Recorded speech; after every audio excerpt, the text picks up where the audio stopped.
2025 goes to a brave and committed champion of peace, to a woman who keeps the flame of democracy burning amidst a growing darkness. The Norwegian Nobel Committee has decided to award the Nobel Peace Prize for 2025 to Maria Corina Machado. She is receiving... I think you pushed us Europeans hard not to buy oil and gas from Russia, which I think is a very correct decision. Europe just put down its 19th sanctions package. I think Russia is actually right now, both economically and militarily, not in a very strong place. And I think it's because of the commitments that we've made to Ukraine. So, day by day on this one. Yeah, we're going to get it worked out. This is my video update on this Friday afternoon, October the 10th, coming to you from Moscow. Let's talk about some news. And let's start things off with the big announcement from the Nobel Peace Prize Committee, which announced the winner of the Nobel Peace Prize. And this year's winner of the Nobel Peace Prize was Maria Corina Machado of Venezuela. That is the winner of the Nobel Peace Prize. She is a Venezuelan activist turned politician, someone who, according to the Nobel Peace Prize Committee, is trying to transition Venezuela from a dictatorship to a democracy. She is the winner of the 2025 Nobel Peace Prize. So who is Maria Corina Machado?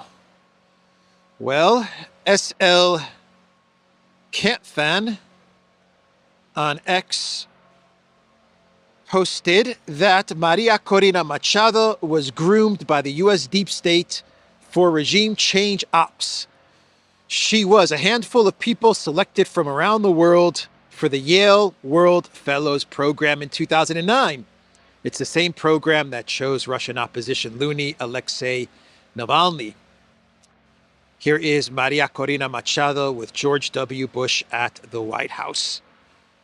Yeah, she has been involved in Venezuelan activism and politics for many, many years, working to try and bring democracy to Venezuela. And she was and is an opponent of Maduro. She is someone who would like to see a regime change of Maduro in Venezuela. She is the female Juan Guaido of Venezuela and the 2025 winner of the Nobel Peace Prize. So it did not go to U.S. President Donald J. Trump, the Nobel Peace Prize. So what does Trump do? An interesting pick from the Peace Prize Committee, huh? A very, very interesting pick to give it to someone that is working to get regime change in Venezuela, knowing that the Trump White House is also working to get regime change in Venezuela. And Trump is denied what he wanted so badly, which was that Nobel Peace Prize. So what does Trump do? What does Trump do now with regards to Venezuela? Does he push forward with regime change in Venezuela, supporting the winner of the Nobel Peace Prize, supporting the goals of the Nobel Peace Prize Committee in getting regime change in Venezuela, or does Trump back off from regime change in Venezuela and deny the Nobel Peace Prize Committee of the regime change in Venezuela, and deny Corina Machado of assuming leadership in Venezuela, post-Maduro Venezuela. Does he deny the Nobel Peace Prize Committee? Does he deny Corina Machado in the same way that they denied him of the Peace Prize? What does Trump do now? An interesting dilemma for the U.S. president. I will say this, Trump is going to be complaining a whole lot about the fact that he has been denied the Nobel Peace Prize. It is starting to rain. I need some cover. Yeah, he is going to complain a whole lot about this decision. I can see the Truth Social post right now. He's writing out that Truth Social post right now as I'm recording this video. I have solved 8 wars, going on 9 wars. And today, the Nobel Peace Prize Committee, they denied me of what should have been mine, not because I wanted it, but because the United States of America deserved it. It wasn't for me, it was a prize for America. But the Nobel Committee, they have denied me, they have denied us of the Peace Prize. And they have given it to an activist in Venezuela. I could see him writing the Truth Social post. I don't like it. I don't like it at all. Thank you for your attention to this matter. Oh man, he's going to be upset. He's going to be very upset. He wanted that Peace Prize, really, really bad. He wanted that Peace Prize. And the pick of Machado of Venezuela. Oh man, that's going to hurt. That is going to hurt, and that is going to put Trump in a very, very difficult dilemma. What to do now with Venezuela? So Russia, before the announcement of the Nobel Peace Prize, they were asked, Ushakov, the presidential aide of Putin, and someone who has been very much involved in the negotiations between the United States and Russia. He was asked about Zelensky's comments from yesterday, where he said that if Trump gives Ukraine Tomahawk missiles, then Zelensky was going to lobby the Nobel Peace Prize Committee so that the award could go to U.S. President Trump. And Ushakov was asked about this, and he said this was a monstrous comment from Zelensky. It really shows the type of person that we are dealing with. The fact that Zelensky could make this ridiculous comment, give us Tomahawk missiles, and then I will lobby for you to get the Nobel Peace Prize. That was Ushakov's comment with regards to that statement from Zelensky. And then he was asked a follow-up question. If Russia was asked by the U.S. president to support him for a Nobel Peace Prize, would Russia support that? And Ushakov, he said, yeah.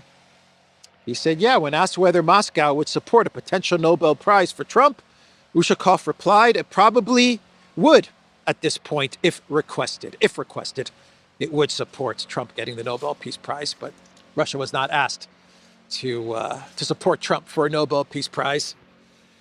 But anyway, that was the statement from Ushakov. And Putin, he is at the Russia Central Asia Summit in Tajikistan. And he revealed a very interesting statement from Bibi Netanyahu, a comment that Bibi Netanyahu made to Putin when they spoke on the phone on October the 7th, I believe. They held a telephone conversation. And Putin revealed that Netanyahu wanted Putin to tell Iran that Israel is not looking for a conflict and they're looking for a de-escalation.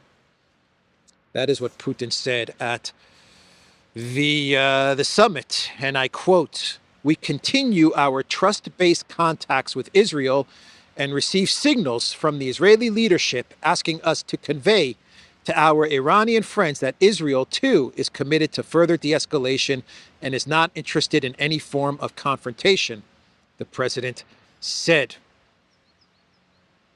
Putin noted that Russia obviously can communicate with Iran and can work with Iran to try and de-escalate. And Russia can also communicate with Israel as well. And so Russia's in a very unique position to try and work towards some sort of a de-escalation and avoid a war between Israel and Iran. So he said that Russia's in this unique position, and that Netanyahu told him to tell Iran that he's not looking for a conflict. I don't know if you guys believe that or not, but that's what Putin said. And the fact that Putin is saying this publicly is very interesting, because Putin and his administration, they take the privacy of communications with world leaders very seriously, and they will never reveal anything that world leaders do not want them to reveal as they're communicating with them. And so the fact that Putin has revealed this in a public format means that Netanyahu, that Israel, was okay with Putin to reveal this part of the conversation with Netanyahu in such a public way. So that was an interesting statement from the Russian president.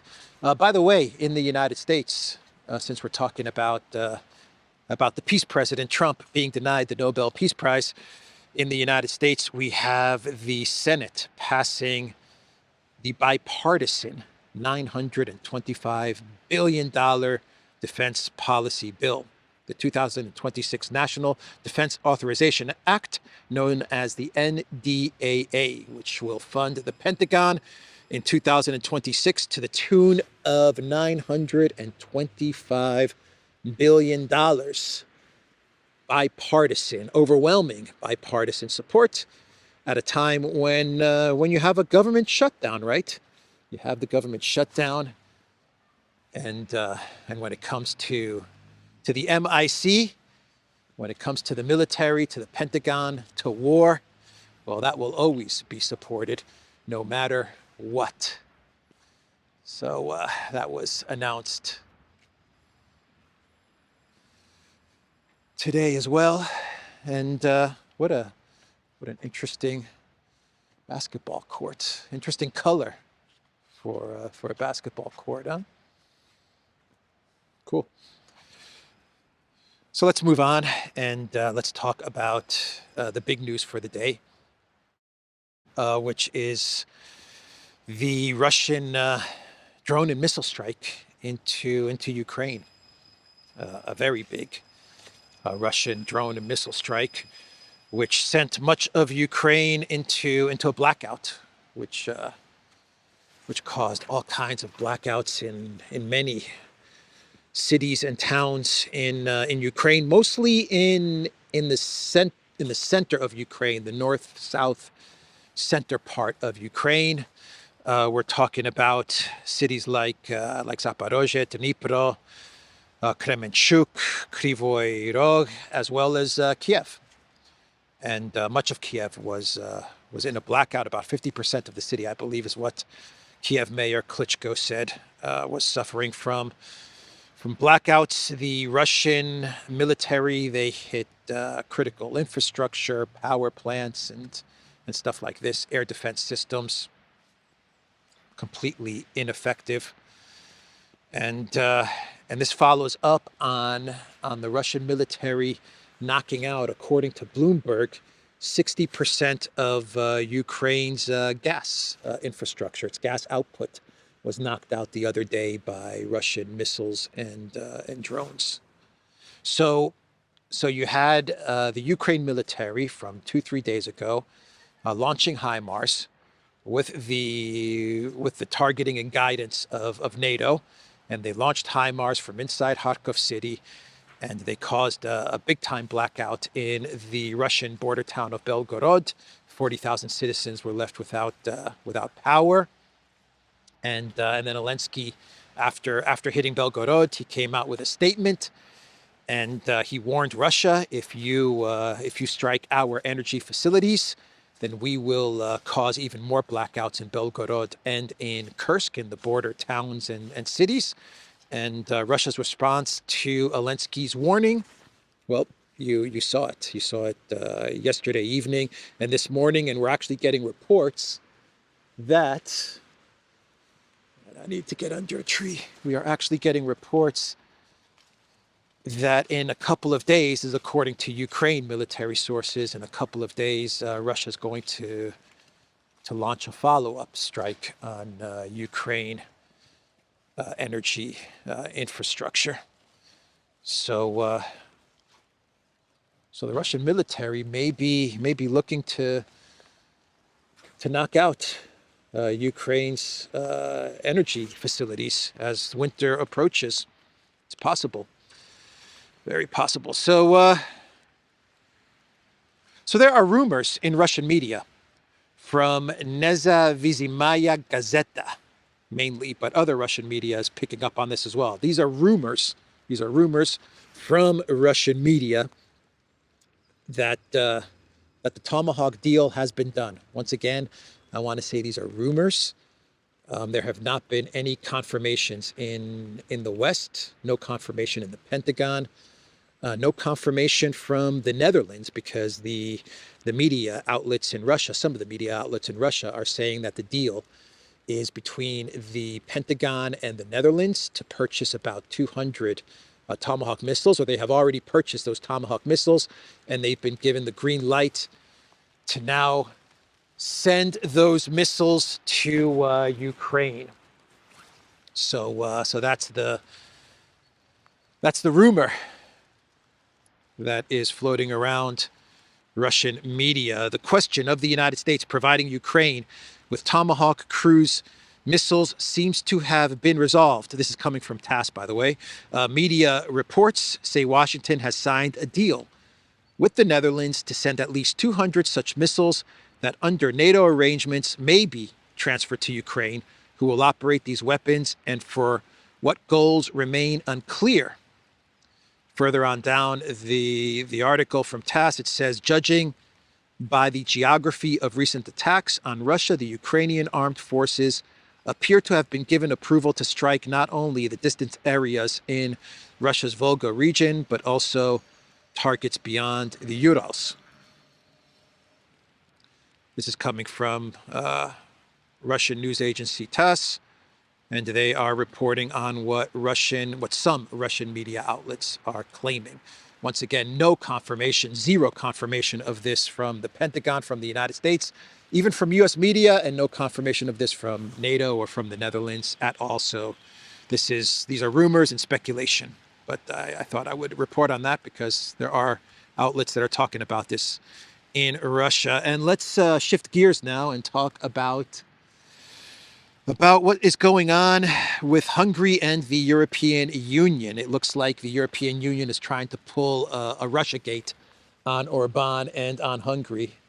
And they are claiming that Orban sent a spy to the European Union to spy on EU officials, and he's acting in the interests of Russia and China. This is a report that came out yesterday. Commission to Probe reports that Orban's spies targeted EU officials in Brussels. A joint investigation by Germany's Der Spiegel, Belgium Daily, the Tild, Hungarian outlet, Direct 36, and others reported that Hungarian intelligence officials disguised as diplomats tried to infiltrate EU institutions, with Oliver Varhelyi, now a European commissioner, who was Hungary's ambassador to the bloc, an operative who was not identified by the news outlet, was stationed in Brussels between 2015 and 17 as a diplomat working in the Hungarian embassy's cohesion policy department. Documents revealed by the outlet showed, according to the reports, the operative actually worked for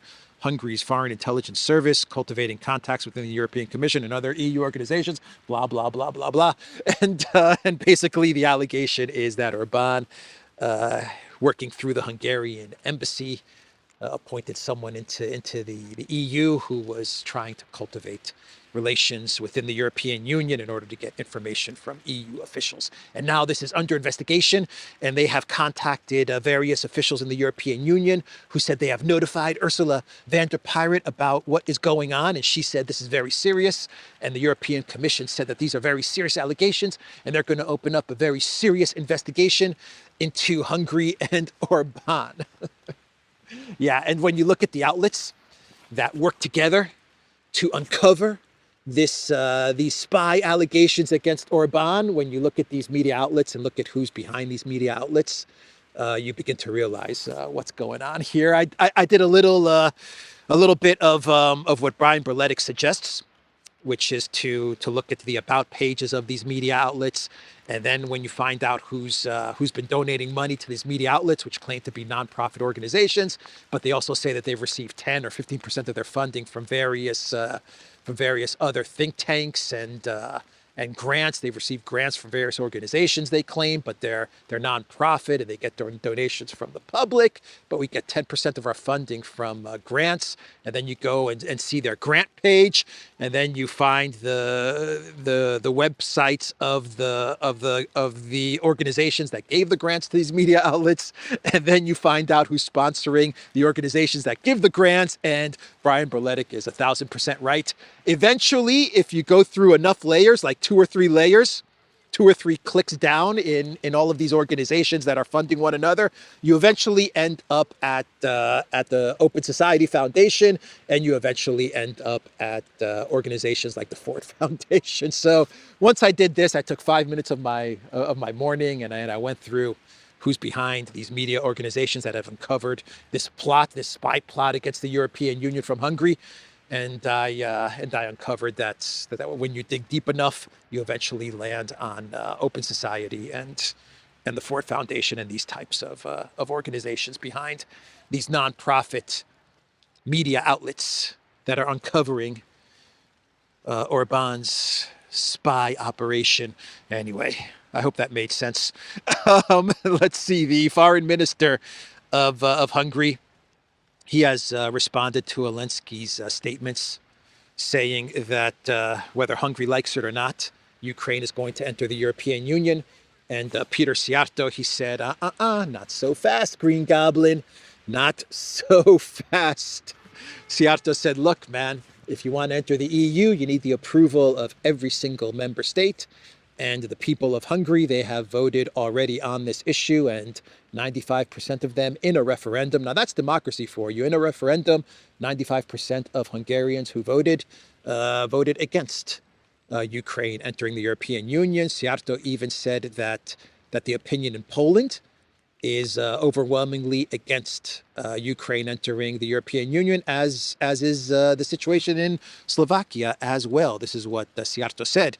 I think the Ukrainian leader has completely lost his sense of reality, and maybe that explains why he is saying such crazy things. Sciarto stated, who becomes a member is not decided by those who want in, but by those who are already in, and it has to be decided unanimously.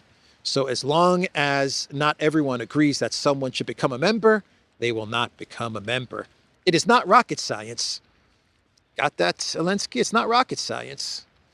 That is what Sciarto is saying to Zelensky, who said that whether Hungary likes it or not, we are getting into the European Union, Podolyak, whether Hungary likes it or not. So, should we do a drone segment? Let's do a drone segment. There was a terrorist attack that was foiled in Belgium. And 3 people have been apprehended by the Belgium authorities. And according to the reports, they were looking to take out the Prime Minister of Belgium. And the way they were going to do it was by using drones with explosives. That is what we know so far. 3 people have been apprehended. I believe 1 person has been released. 2 are still being questioned. And the reports are that these people who have been arrested are young teenagers, and that's all we know at the moment. And they were going to use drones with explosives, and they had 3D printing a whole 3D printing setup so that they can create the explosive devices and stuff like that. And they were going to use drones to take out the Prime Minister of Belgium. So before we get into our clown world, do I have any more news? The E3, the European three, Germany, France, and the UK, they have signaled that they want in on Trump's board of peace for Gaza. They said they want to sit on the board of peace along with Tony Blair. So that's what the E3 have said. This is the same group that the E3, the same group that decided to put the UN snapback sanctions on Iran from the JCPOA. That's who the E3 is. Now they want in on the board of peace for Gaza. So I thought I would mention that as well. And finally, we can do a clown world and wrap up this video. And we go to the Oval Office, where what's his name? The president of Finland, Alexander Stubb, Mr. Stubb. He was in DC again. He is in DC, Mr. Stubb, almost every week. It seems like he's traveling to the United States to hang out with Trump, to play golf with Trump, I guess. But anyway, he was in DC again. Something's going on there, and Trump was taking questions from reporters, and he said that the United States is the biggest territory in the world. He was talking about how Finland is going to be working with the United States to provide icebreakers.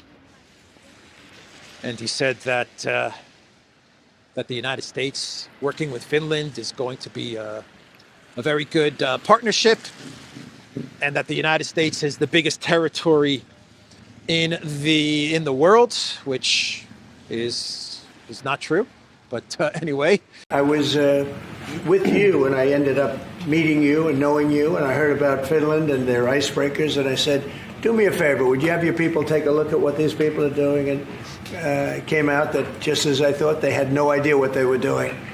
And we got involved, and we ended up, we need these ships very badly, because we have a lot of territory, more than anybody. And so I'm very honored to have this deal, and thank you very much. It's going to be great. It's going to be a great partnership. He said that, and then he started to complain about how one country in particular has not increased its NATO spending. And he said that country, with Stubb sitting next to him, that country is Spain.